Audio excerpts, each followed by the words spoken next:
Ang tanong ay, paano kumita sa YouTube bilang isang vlogger?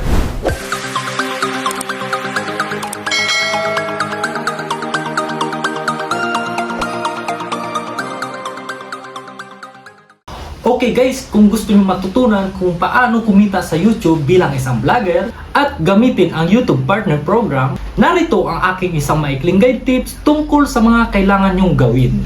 And sa video na ito ay pag-uusapan natin kung paano kumita mula sa Google AdSense, okay?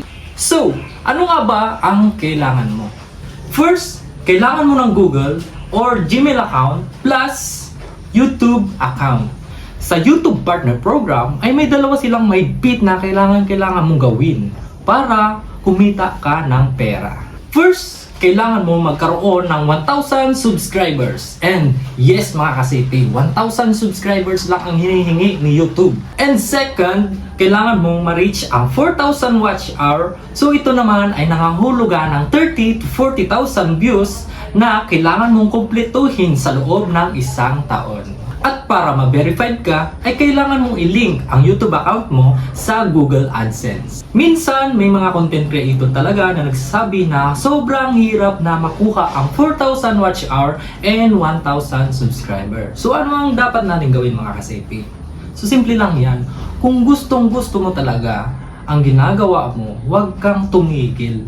And yes, isa na ako doon mga kasipi. So I was started for vlogging on October 2021. At doon ako nagkaroon ng interest kung paano ko to sisimulan at kung ano yung content na gagawin ko.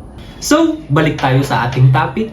Ito ay kung paano i-set up ang YouTube Partner Program at kung paano ma-monetize ang YouTube account mo. So, ano ang gagawin mo? Una ay mag-login ka sa Google account na gamit ang YouTube Partner Program. Pumunta ka sa YouTube and then YouTube Studio at sa gilid nun ay may nakalagay na monetization. Makikita mo doon yung Grow with YouTube. At sa baba nun ay nakalagay doon yung mga requirements na 1,000 subscribers at 4,000 watch hour. Naka-indicate doon sa analytics kung ilan na yung subscribers mo at mga views mo. And after mong ma-reach ang mga requirements ni YouTube, ay mag-i-email sila sa iyo. Pero ini-inspect mo na at nire-review ni YouTube ang mga videos na ginagawa mo. Para naman yun sa YouTube monetization policies kung sumusunod ka ba or may nilabag ka ba doon sa policies nila. So let me give you an advice mga kasepi na maging responsable ka sa pag-upload ng mga videos para matanggap ka agad. Same din yan sa pagtatrabaho mo. Para ma-promote ka, ay kailangan mo rin maging responsible. Okay? Okay ba? So guys, kung hindi ka pa pala nakapag-subscribe sa aking channel, please do subscribe to my channel, Zeppy TV.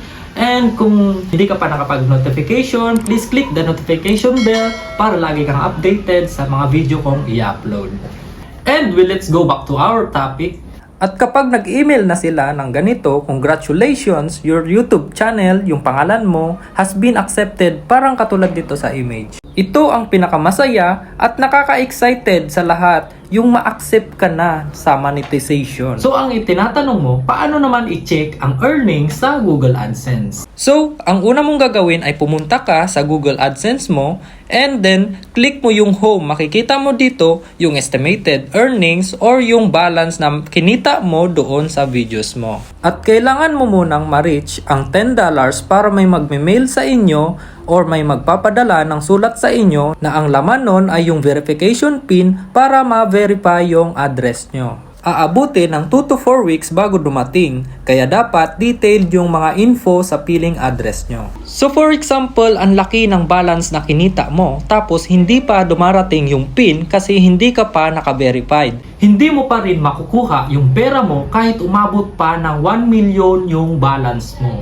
Pero once na dumating na yung pin sa bahay nyo, ay pwede nyo nang kunin yung pera, minimum of $100 threshold. At nandito na rin tayo sa Google AdSense, ipapaliwanag na rin namin yung mga nalalaman namin tungkol sa Google AdSense.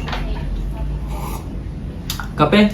So guys, ganito yon. Ang Google AdSense ay sila yung nagpapasweldo sa mga vloggers or yung mga nakikita mong nag-share or mga website na may ads o commercial. For example, sa isang video sa YouTube na pinapanood mo ngayon at may nakita kang ads o commercial sa video nila, ibig sabihin ay nagmamonetize na yung account nila. So, paano ito nag-work? Well, ang isang advertiser o isang company na may produkto, i-advertise nila ito kay Google AdSense. At ito namang si Google AdSense ay i-advertise niya kay YouTube. Sa madaling salita, para magkapera ka, ay kailangan mong i-connect ang YouTube account mo sa Google AdSense. At para magkaroon ka ng commercial sa iyong video.